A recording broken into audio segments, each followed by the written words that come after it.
You're listening to the Fantasy Wildcard Podcast.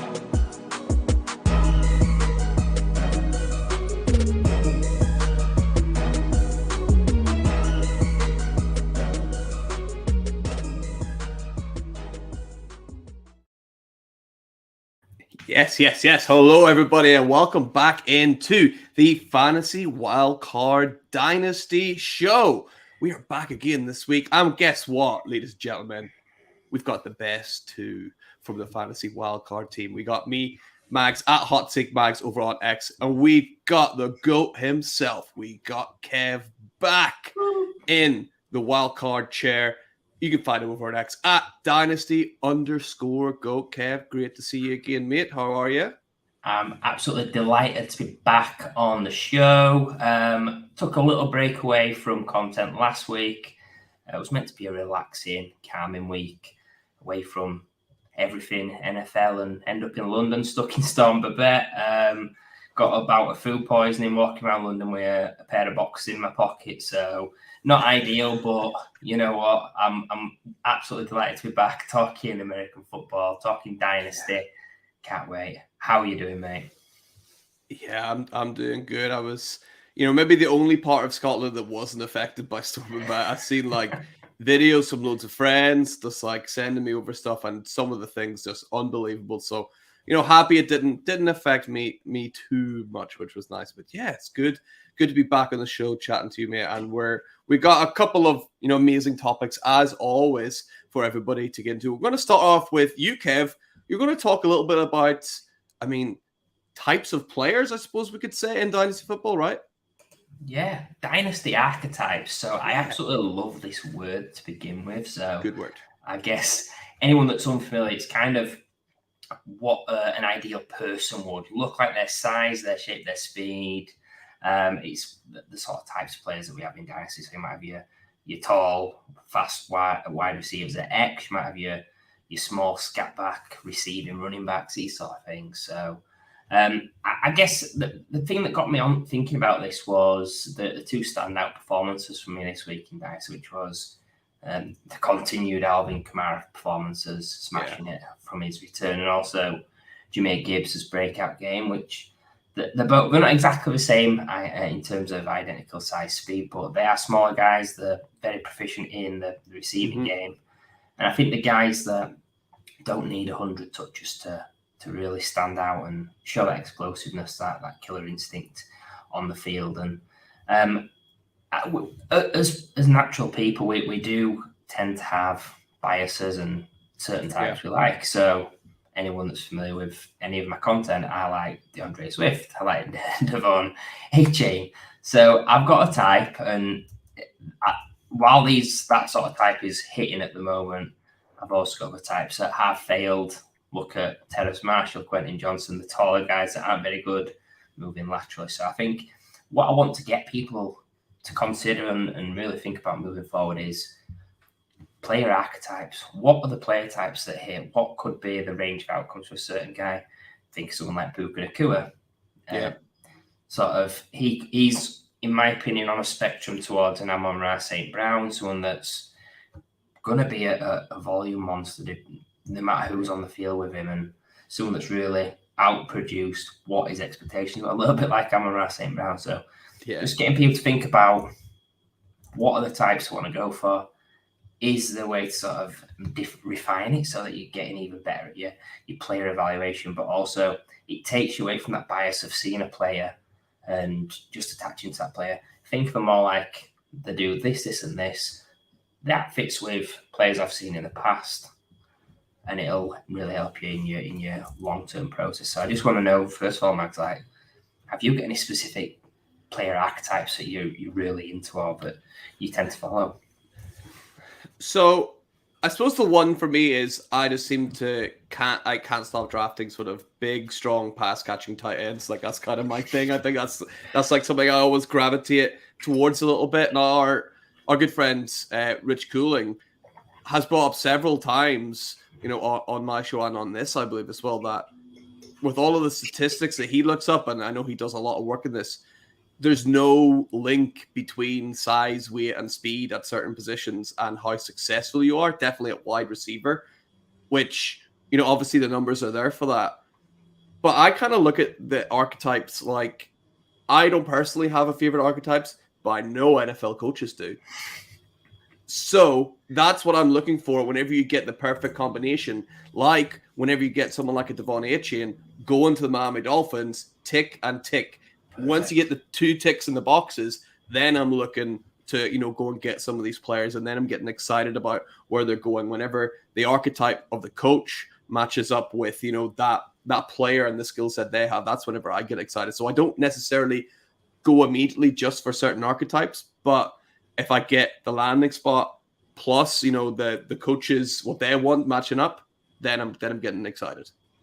Yeah, I completely agree with you. I know you had an amazing guest on your hot seat show last week in Phil Cartledge, who's joined our Devy team, and he was on about the preview of the 2024 rookie draft as such, and Brock Bowers' name got mentioned, and he's not a prototypical massive tight end size speed sort of guy. He's more of a, I think the term was tweener potentially. So it's not trying to fit everybody in the same bucket. We've seen naturally over time. We'll probably come on to this on our next topic as well, that trends do change. That 10 years ago we've seen massive wide receivers, your traditional big-bodied monsters that were taking over the NFL, and he's moving towards that smaller, speedy guy, and we've seen it in this draft class that the majority of the prospects that have had success are the smaller, shiftier guys. So just one thing to watch out for is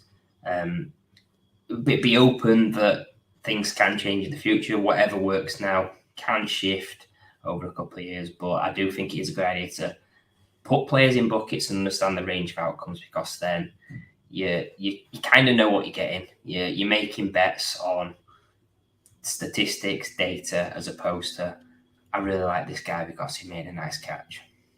Yeah, absolutely agree. So, there are definitely archetypes to look out for, and especially at position. I'm going to talk about next, Kev, the running back position, but it's not a positive thing I want to talk about, because I'm going to talk about the death of the running back position in fantasy football. I mean, I just kind of got a feeling this year. I was like, no matter what running back I play, I'm not happy with what I'm getting for my team. So I kind of dug into the numbers in points per game, and I didn't cheat. I didn't go and look at points per game over a full season for the years. I looked at week 1 to weeks, exactly the same amount of games that have been played. So we're not worrying about extra games here or less games there. This is the exact same amount of games that have been played. And I noticed points per game. So for, a really good running back that you're going to be happy with in PPR, if they're averaging 15 points a game, you're delighted, right? You're really happy. You're solid with that, right? This year, 2023, so far, 12 players are averaging at running back 15 points per game. Last year, at this exact same stage, it was 13. 2021, it was 19. In 2020, we had 20 running backs at this stage, averaging 15 points a game, including people like Clyde Edwards-Helaire, who was labeled a bust. People who only a few years ago we were calling complete busts are averaging what is now considered a really good score. And then even going back another year to 2019, there was 16 players. This is historically low numbers that we are getting from the running backs at the moment. I mean, it's just an absolute crapshoot. Even if you look at points per game, have you noticed this kind of decline this year? What's going on? I think, I've noticed a decline in how running backs are sort of considered in Dynasty, how they're thought of, how they're viewed, what the market is for them, just over the past couple of years in Dynasty, really. Because I think anyone that's been playing fantasy for any amount of time, say 5 years, from a redraft background even, you'll know that a lot of team builds back in the day were hit the stud running back, just go running back heavy and sort of bully the opposition, because yes, there was the odd waiver wire wonder, but if you got 3 running backs absolutely dominating, wide receivers were so deep that you could get away with literally punting the position and just taking it rounds 4, 5, 6, 7, 8. I remember, I'm going to humble brag, but I had a redraft team that went unbeaten, and it was literally running back, I think quarterback, tight end, and then just loads of wide receivers. Because those two stud running backs hit, nobody could get close to it as such. So I've noticed the depth of the running back, dynasty value, it's showing that. I think startups, you see a lot more wide receiver heavy builds, QB heavy builds. But in a certain way, I do agree with it. I think that if you're going to have a weak position on your starting roster in Dynasty, one or two places for me, it's running back 2 spot and tight end. I think they're the two most volatile positions. You can get away with, I guess, punting running back and trying to find your Raheem Mosterts or hitting on a rookie like Devon A-Chain, but it is really difficult. You've kind of got to have someone as your totem pole, your cornerstone, the main man there. So, I've totally noticed it. I wasn't aware that the numbers had dropped that much in terms of output, but I have definitely noticed how the market has viewed running backs and how the NFL viewed running backs as well. It seems like we're in order, and we've got a brilliant flow, because the next topic, it does fit in with the depth of the running back and sort of expectations what we have of certain players. The it does on the wayside. It does. And before we actually switch into it, I wanted to put an even bigger point, because I know you want to talk about someone in particular, but we're not going to get, because some people might be saying, right, fine, points per game, whatever, but that's not really important. What's important maybe is the total amount of points that they have for my team. I don't care about points per game. I really care about the total amount of points. So I looked at who's got over 100 points, and again, I looked at it from the past few years. This year, there are 9 players with over 100 points at running back. Last year, 11. 2021, 14. 2020, 12. 2019, 14 again. So we're seeing it across both. And Kev, I've got a quick game for you just to really, again, I really want to hammer this home, because I feel like I'm onto something here, and I'm actually, I was quite worried by the numbers. So let's take this year's Aaron Jones. Okay, this is all from points per game. Okay, so Aaron Jones, I think we both agree he's been a fine running back this year. You're pretty happy to put him in your team, right? Yeah. Who's got more points per game again over the same 7 games, stretch of games? This year's Aaron Jones or 2022's Clyde Edwards-Helaire? I mean, logically, picking this year's Aaron Jones. Incorrect.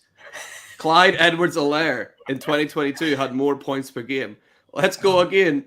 This year's Bijan Robinson, who is a running back 1, he is running back 12 currently, or 2021's, very important, 2021's Zach Moss. Not this year's Zach Moss, the Buffalo Bills Zach Moss in 2021. Again, I would pick Bijan Robinson on that. It's Bijan Robinson, but only by a half a point a game. That's crazy, because Zach Moss did literally. He was unstartable. Yeah, you couldn't start him, and he would be a running back 1 almost this year. That version of Zach Moss. The final one I've got, DeAndre Swift, right, running back 6 of your Philadelphia Eagles, Kev. The Cinderella story of this year. Would you have him or 2020's Todd Gurley, who never played a game in the NFL after 2020? I love DeAndre Swift. I'm not going to back against him, even though I know where this could be going. It's Todd Gurley, Kev. Todd Gurley in 2020 through 7 games having a better season than DeAndre Swift is this year. And he never played again in the NFL because he was that bad. This is a disaster. It was that bad. It was that bad he fell into the end zone for a touchdown he didn't want. Yeah, maybe that's what put him over the edge to beat Swift. But I just think there's a slight... This isn't just a problem. This is it's a bit of an epidemic. This is a real issue here, I think. When Todd Gurley's playing at RB6 levels, it's bad, right? Crazy. And speaking of bad, you may have noticed I didn't mention one running back in particular, because you're going to cover him, right? This is Bijan Robinson, right? You got some things to say, Kev. Yeah, I mean, anybody that's got Bijan in any league, any format, DFS, best ball, dynasty, redraft, this weekend was horrendous. The fact that he played the 1 snap, which the Falcons might end up getting reprimanded for, but it got me digging a little bit deeper. I know people have been sour on Bijan Robinson this week, but I just want to throw this out there. People might not like this, but Bijan Robinson is a bust. Bijan Robinson is a bust, in my opinion. Let's just go through the facts, really. So, running back 10 on the year for a rookie, that's pretty good. You know, we're not going to gripe at that. He's 7 games into his career. That's fine. But then we'll go down the path.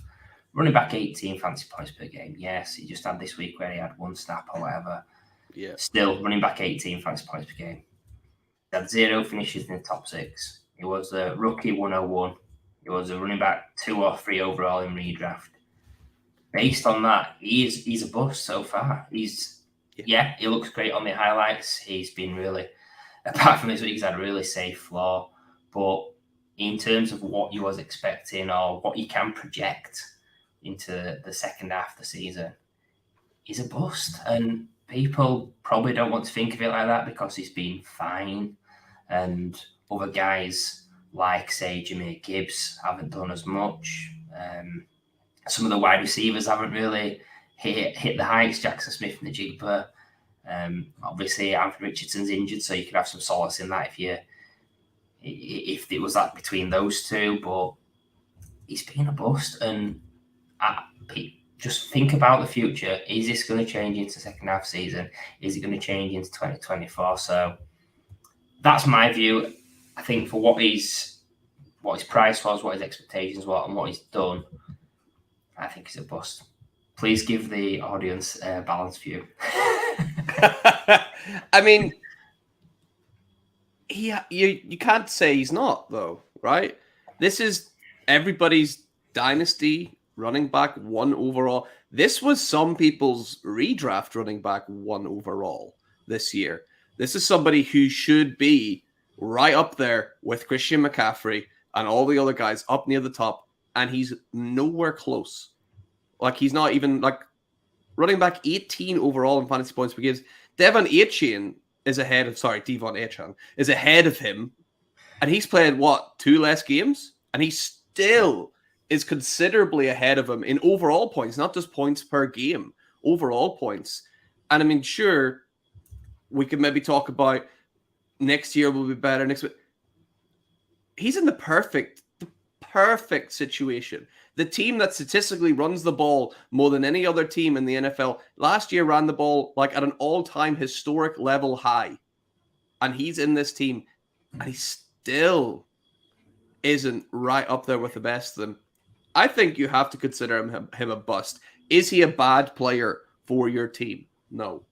But I would be very hesitant to say that Bijan Robinson is a difference maker right now.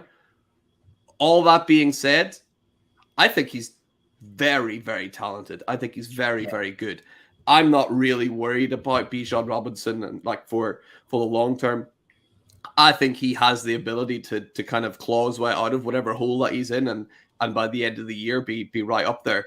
But we wanted him to hit the ground running a bit better than this, I think. And sure, it's being harsh, but we have to be harsh whenever we bigged him up so much last year that people were making up false stories about Bijan to try and like see if anyone wouldn't take him at 1-1. Like it was just silly season, like what's happening with Caleb Williams right now. This absolute rubbish coming out.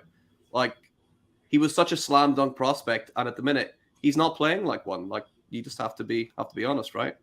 Yeah, I think you made an absolute great point there. Like I've gone on he's a bust route, but I think a bust route almost. But I think with Bijan, from the naked eye, from what we've seen, we're very, very confident. I'm 100% certain he's going to be a hit in the NFL. So there's no concern about him ever not meeting expectations, being an unknown. Like, say guys like Kendre Miller, Zach Charbonnet, we don't have a clue yet. No. With Bijan, we know that it's Arthur Smith in it, but we know that he's got that talent. He's just not being what we fully expected.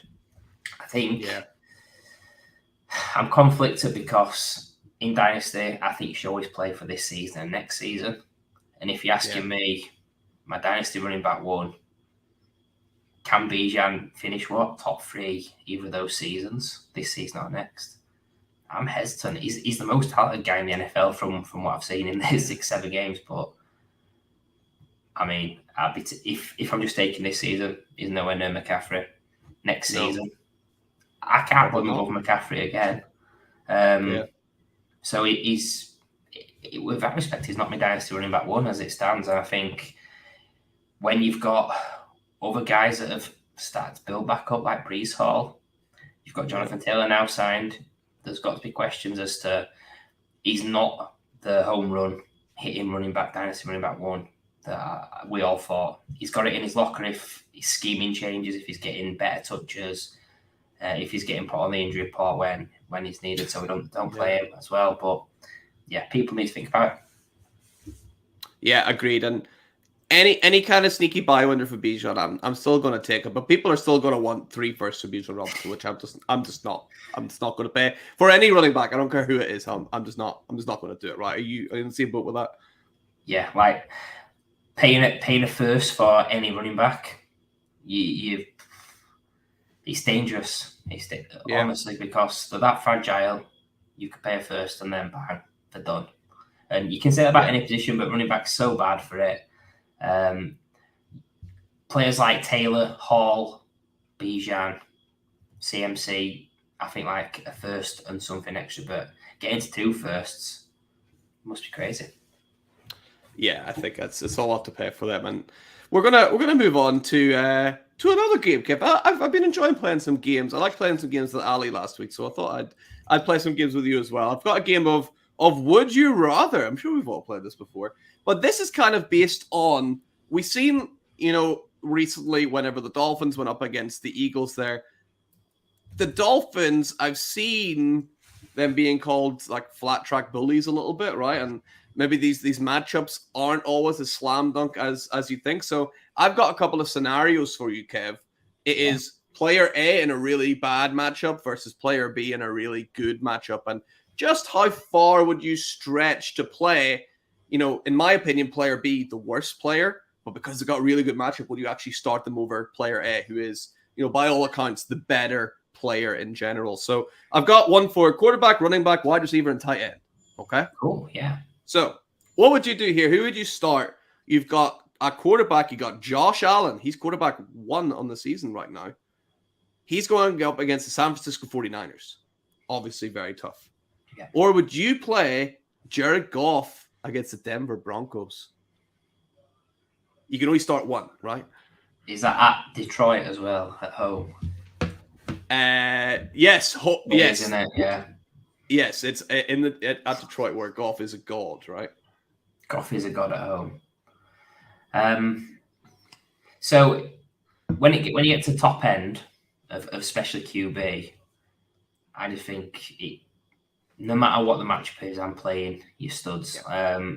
Like for example, this week in a redraft league, I mean, Lamar Jackson. I've got access to, let's say, 15, 20 quarterbacks on waivers because it's 1 QB. Redraft league, and I'm thinking Detroit, they're a pretty good team. I could easily pick up someone that's going to have a great matchup. Maybe not have the same potential ceiling as Lamar, but a lot safer.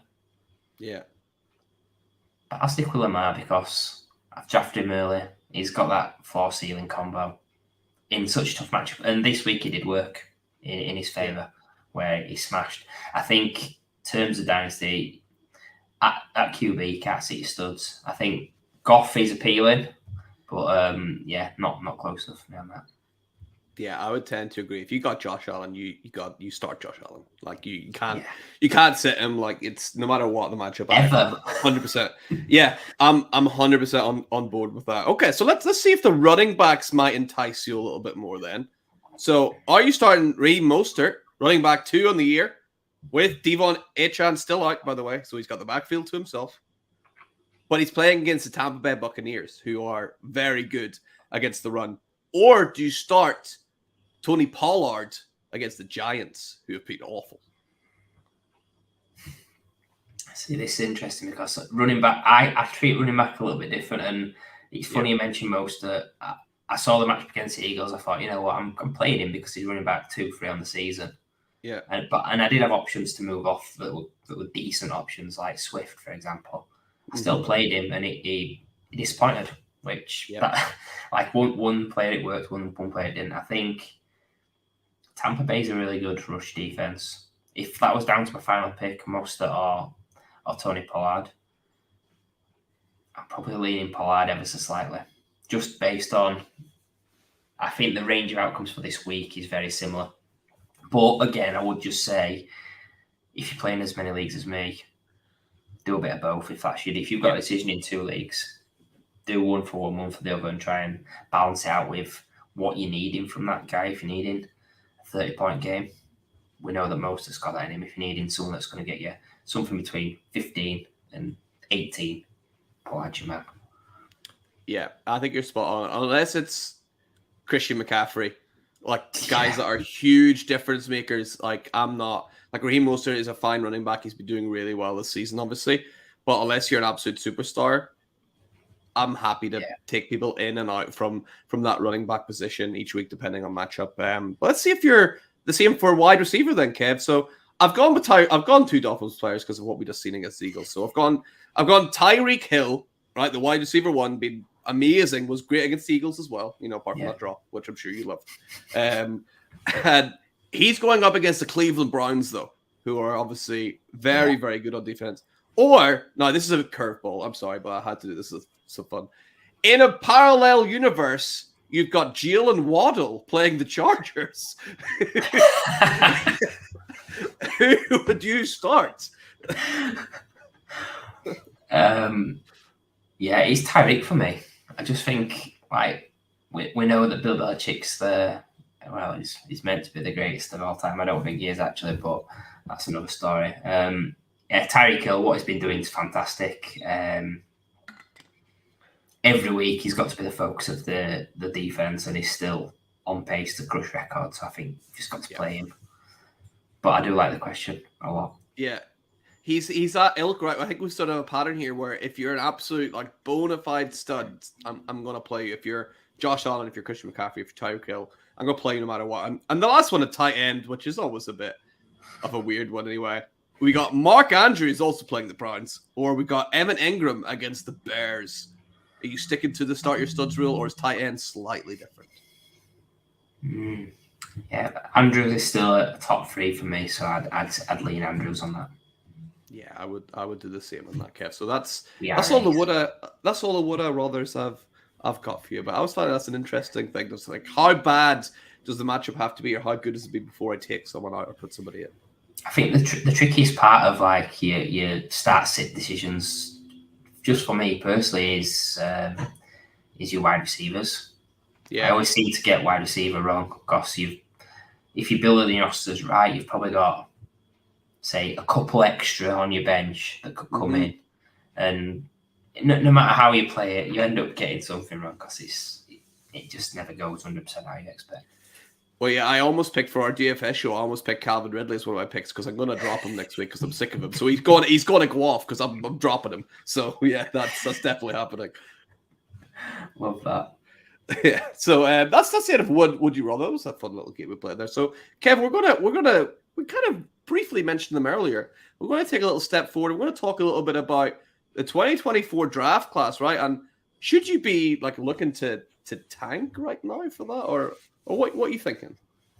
I mean, I know you've had an instant in one of your leagues recently about tanking and doing it right or doing it wrong. We're not going to take it down that route because I think there's a certain degree of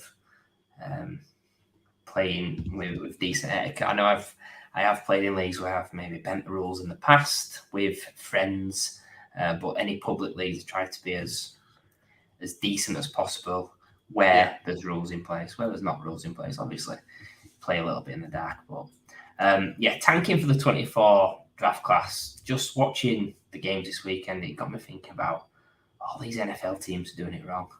Right, you had teams that are right in the cusp of getting top 1, 2, 3 picks, putting them in position to get Caleb Williams, Drake May, Marvin Harrison. That's just the skill position players. There's a ton of excellent players at all positions in this draft class, but you just got to think about teams like the Broncos, the Bears, Patriots, even the Giants. These are all teams right near the bottom that ended up winning this week, and you're just thinking you're pushing yourself just into the middle. You're not going to be a playoff contender. You're not going to make any inroads. I know it's hard to lose on purpose, and I think it is a little bit different comparing it NFL to Dynasty, because in Dynasty, we've got our job next year if we want it. If we want to put our money into play again next year, we can.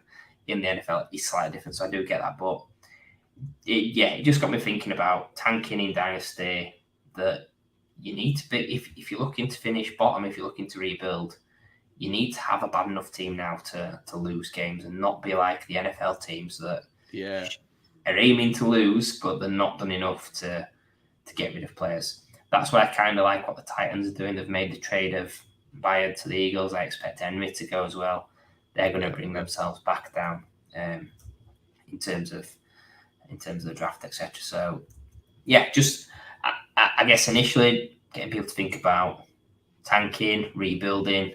Make sure your roster's that bad that you can actually win your matchups, that your max points, if that's what it's based on, are low enough that you're getting your really good draft picks. Spoke about in the past about this part of the season, you need to know where you're going already. Just want to know, Max, what's your thoughts on rebuilding, tanking? When do you do it? What's the best way to do it? Yeah, I mean, can we also talk about how the only team like doing it properly are the Panthers, but they actually don't have a first round pick to use, which is absolutely ridiculous. Like, golden rule number one of a rebuild: make sure you get your first. Yeah, so that's the first thing. Don't be like the Panthers. Don't be really bad and have no draft picks to spend, because that is literally the worst thing you can do. What I think you rebuild, you have to start, if you're going to have a rebuild, the very first thing that you need to do is sell every running back that you have. Just get rid of it. Because if you're going to do a rebuild, it's like the lifespan of running backs are so short that by the time your team is ready to go again, those running backs that you had, unless they're generational like talents like an Alvin Kamara who seems to stick around forever, they're probably not going to be useful on your team. So what you probably want to do now is have a real good look at your team, have a real good look at the amount of points you've scored. But also don't forget, like, look at your like taxi squad, look at your injured reserve in particular. Sometimes you're just unlucky, but most of the time, if you're bad, you're probably just bad. So this is definitely around the time of the year. I'm shipping off as many running backs as I can.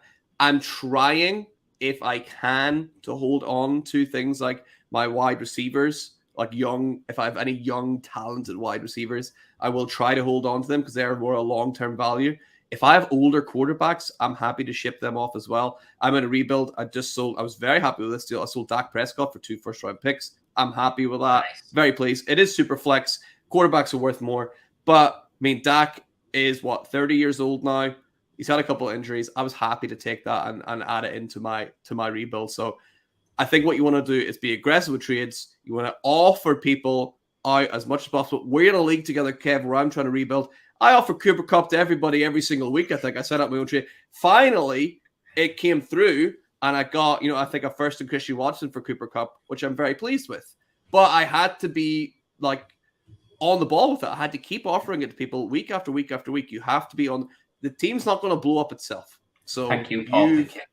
Thank you, Paul Pickett. Yes, that was great. I had a good trade for both of us as well because he's looking pretty good in that league. So you have to be on the ball. You have to be active.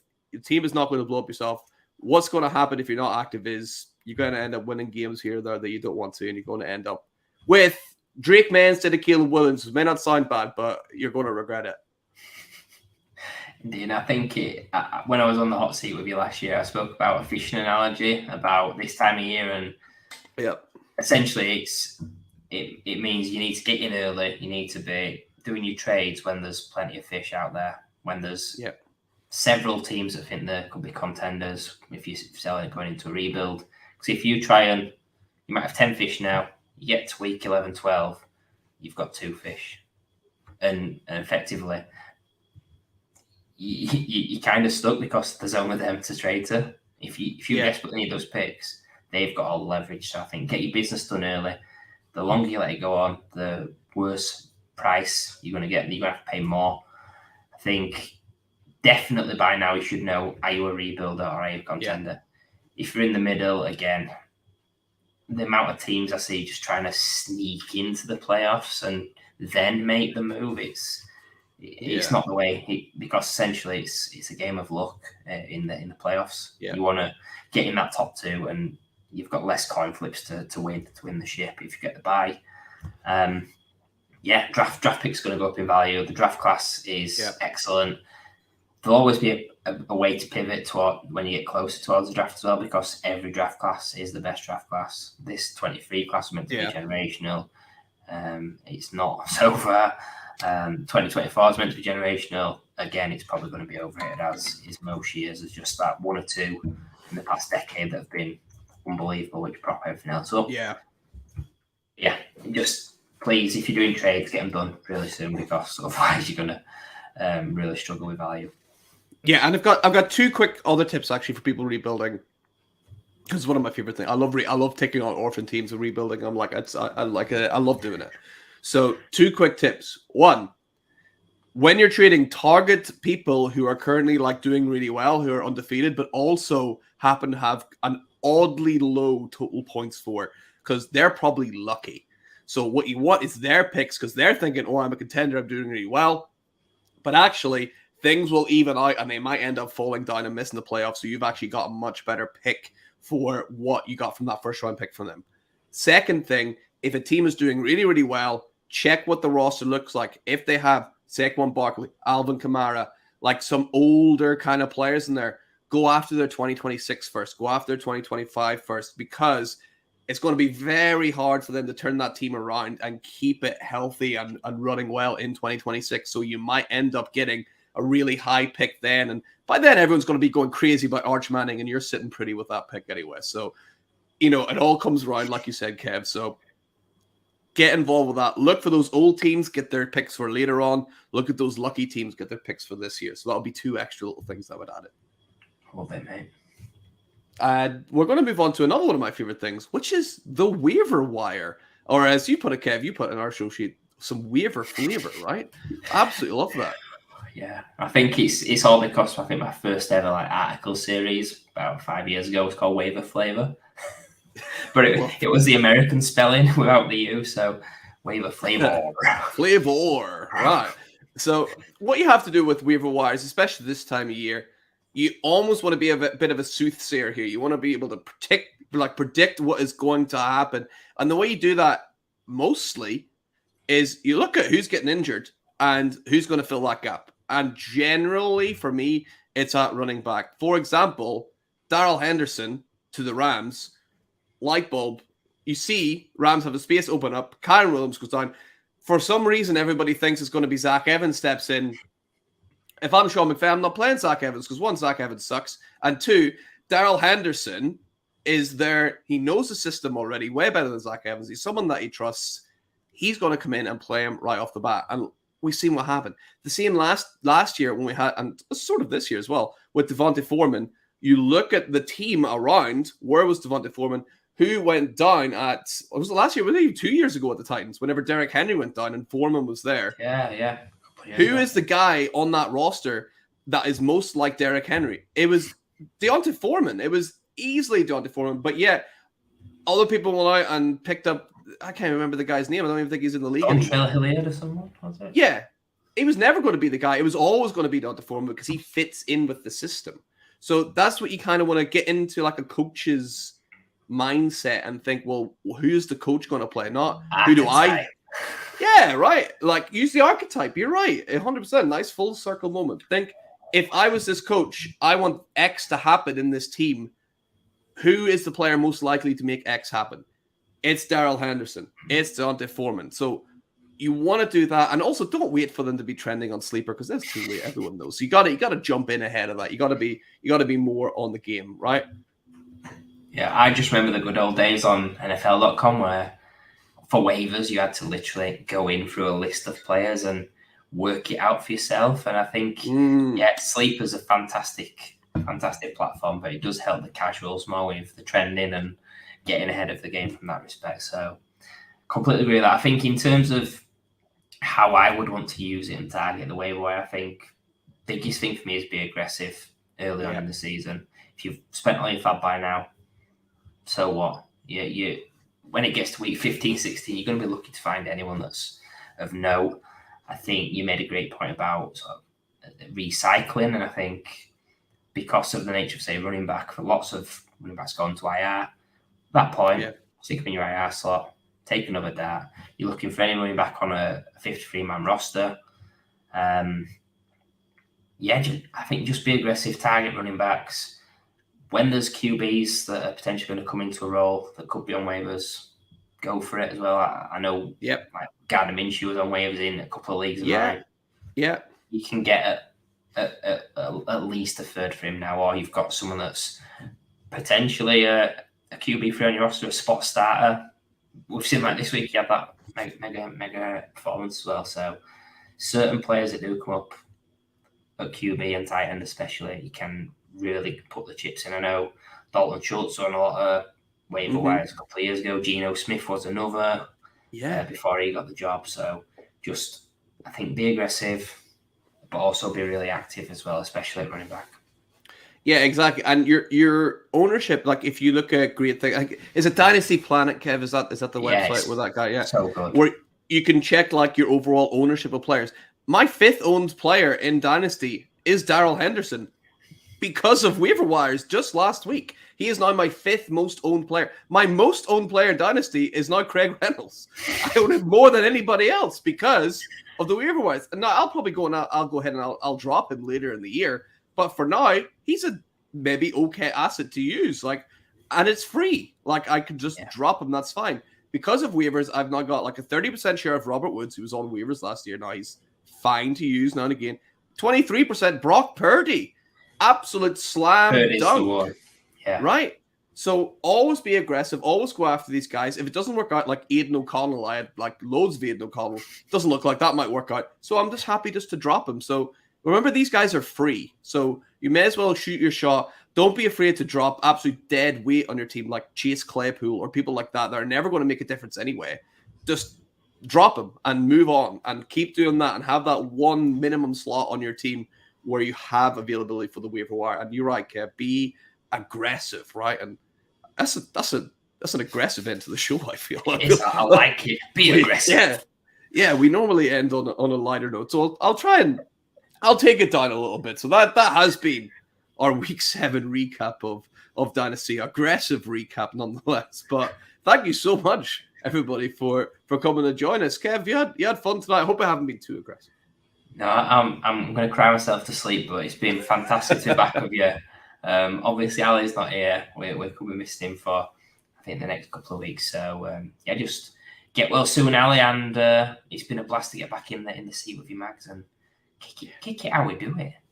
Yeah, exactly. And thank you, everyone, as well, for listening. And if you're not already, make sure you're following us over on X. You can find us at Wildcard Dynasty. And, of course, you can find the main channel itself where you get this stream. Maybe you're watching the stream right now from that channel at Fantasy Wildcard. And make sure you go check us out on YouTube, which is easily found. You just search up the Fantasy Wildcard Podcast Network. Guys, thank you so much once again for tuning in. And from me and Kev, the best too.